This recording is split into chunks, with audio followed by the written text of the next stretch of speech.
the smoothie. Do you taste it? Oh, it's not a bad lime. Okay, so Toni-Ann Williams is the owner of Mosa Estate. That's a production and distribution company for fresh fruits and veggies. And she's here now to share how she employs modern methods in agro-processing to navigate the effects of climate change. She's also a recent Prime Minister Youth Awardee. So congratulations to you. We love when the young people are doing it big. And it's a Girl Power Tuesday, so we have to say we love when the young ladies are doing it big as well. How did that honor feel for you? It was truly an honor. You know, it's such an honor to be nominated, and not only nominated, but actually win. It was a little bit surprising even, but you know, it's motivation to keep going and to just know that the work that I've been doing is validated and is seen by various persons, and you know, it's good work. So it's truly motivating and inspiring for me, and I hope it's something that also inspires others as well. Climate change top of mind for you. Background in biochemistry and project management, and you're from Trelawney. Yes. Farming. Why farming?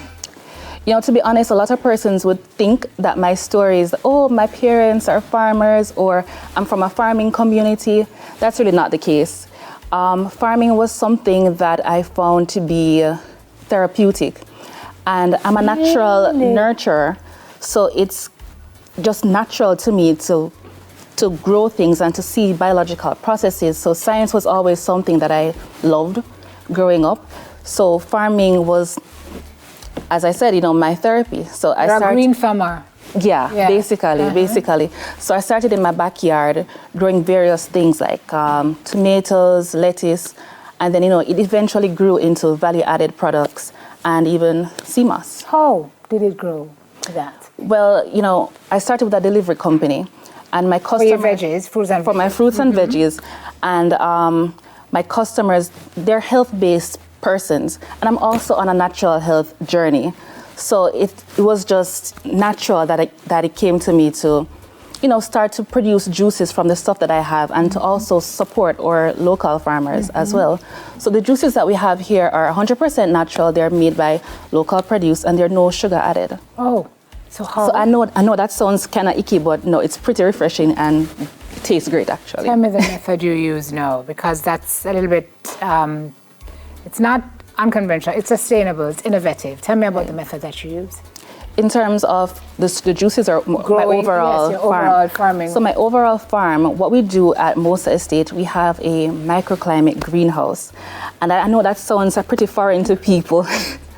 So what we do is we create the optimal environment for the growth and production of crops.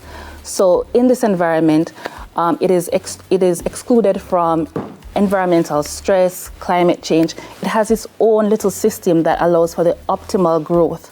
So in our first phase, we're doing strawberries. Now, I know a lot of people don't know that strawberries are grown here.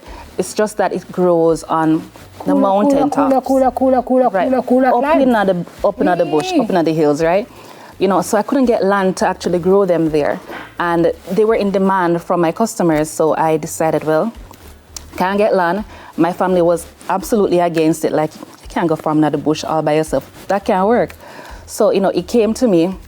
Well, I solved my own problem by creating this system. So essentially, it can be set up anywhere. So you don't have to be on the mountain tops. You don't have to go deep into the bush. You can set up close to home, providing your crops with their ideal environment to produce right throughout the year, excluding drought and all of that.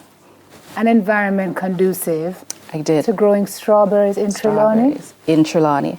And the lower side of Trelawney too, not the upper side where, you know, it's really cool. Where it's hot. You did that. I did. So you're supplying strawberries 24/7 now, so year-round? So we're currently in our build-out phase of things. So we're still building out, so we're not yet producing strawberries just yet, but we will be in the next 3 to 4 months. We are just furnishing our system with solar panels to offset the electrical costs attributed to the system. You girl, so how difficult was that for you to do? You know, it was very challenging because it's a bit cost intensive to start, but overall it has its benefits in terms of, you know, you're producing right throughout the year. But starting I'm not gonna lie, was pretty rocky. Just getting that funding that I need to establish the system and just rallying the right team around me in order to set it up, essentially. Did you ever feel like me can't bother? Me can't bother! All the time. All the time, but it's for the greater good. Yeah. And I see this business really taking off in Jamaica. And well, not only Jamaica, but the Caribbean as well, because we all face similar climatic events. So it is something that I aim to set up essentially in other Caribbean countries and also expand here as well, while also including other fruits and vegetables within our system. To combat climate change, because flooding and drought is always, historically a problem that the agricultural sector faces. So, step by step, we're solving that issue. It's a problem with supply and demand, and we don't want that, especially for our hotels and other supermarkets. So you're building something that, whether it's rain, shine, drought, we're producing the same way. Producing. Yeah. Tell me about some of the, first of all, the story behind the name Mosa. Oh, right. So Mosa is actually a dedication to my parents. So Mosa is Monica and Samuel, M-O-S-A, Samuel. So I always wanted, from I was very small, I always wanted to take care of my parents. And, this was, a dedication to them. They're very integral in the business in terms of just helping me with the day-to-day and operational. My dad is just brilliant. So he just, he's there structurally to help to build that system up. So they're very integral in the business, and it's a dedication to them. Too nice.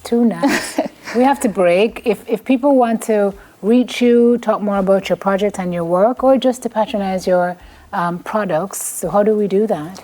So you can visit our website at mosaestate.com or social media at Mosa Estate across Instagram, Facebook, TikTok. We're all there. Mosa Estate. But one more thing, we also have lychee coming. So we have lychee next week.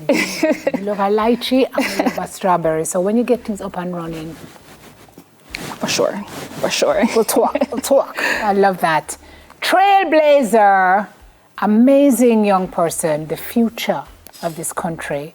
Toni-Ann Williams, thank you so much. Thank you for having me. So great to meet you. Congratulations on your innovation and your success. She's the owner of Mosa Estate. Hi, Mom. Hi, Dad. Monica and Sam. Nice to meet your beautiful daughter. She's the owner of Mosa Estate and 2023 Prime Minister National Youth Awardee for Agriculture. And News in 5 is up next. Well done.